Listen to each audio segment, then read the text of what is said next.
The Stock of the Day is brought to you by IG, Australia's #1 CFD provider. Trade over 17,000 markets with extended trading hours on key US shares and competitive spreads, all on an award-winning platform.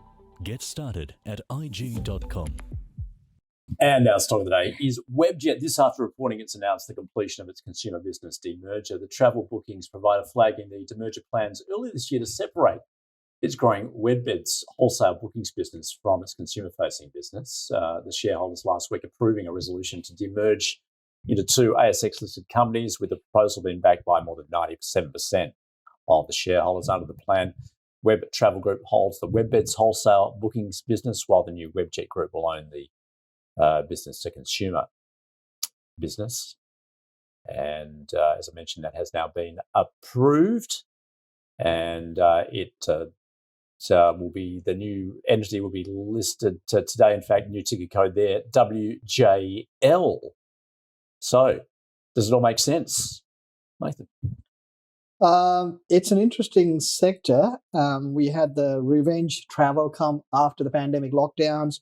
They all did well, including airlines. Actually, you can put them into the online booking side. We talked about. In July, I took my family to the US, came back, and I'm still paying the credit card. Yeah. Pretty much, if you take a family of four, it's a car. You're pretty much giving up a car. Yeah, try a family of five. Yeah, anyway, Jesus. yes. and I'm not living it up. Let's put it that way. So, it's amazing how costly these things are. The revenge travel has overplayed itself. Market thinks that those things will last forever. Some of these stocks did massive cap raising at the bottom of the pandemic, so their share capital is much higher than what it is. And Flight Centre and Webjet are two of those. I think the growth starts to come off. I think consumer spending with what's happening globally will subside, and that'll have an effect on the travel sector. There's more competition. Airlines are pushing back on online booking. If Webjet is splitting and the market loves it for the split and the B2B business, you have to really think. Management was thinking this is so great. Why would you split it? The reason you're splitting it is because you think things are rolling over and you want to tell your shareholders that the sum of the parts is worth more than the actual overall business as far as the market is concerned. I don't buy that. Usually when management start talking about splits, that usually is not a good sign. But over a long period of time, it's usually the bad business that does well.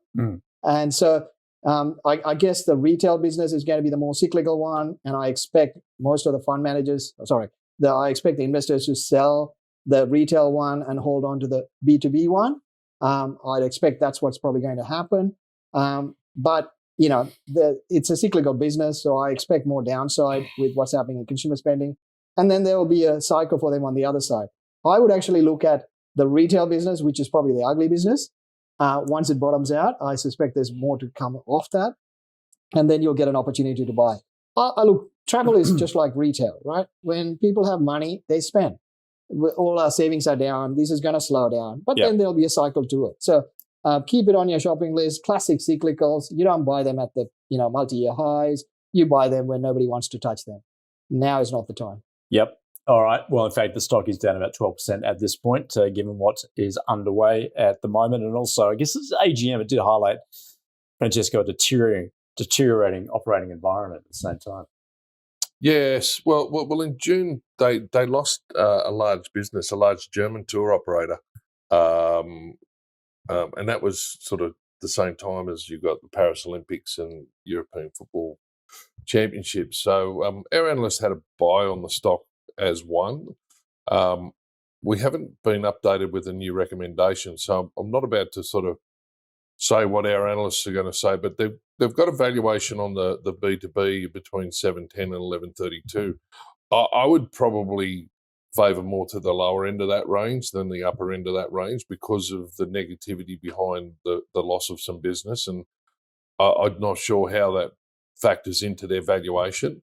But the consumer side of the business, they've got an indicative valuation of $1.04 to $1.50. I'd be inclined to look at that one a bit closer. I haven't had a chance to sort of delve into it, but as Mathan suggested, a lot of investors will look at what they think will be the bigger of the two, and it may be the better, but it doesn't necessarily mean better returns. So I'd have a closer look at the consumer side of it. Our analysts suggest that whilst consumer travel and leisure travel has come off a bit, it's showing some signs of some resilience there.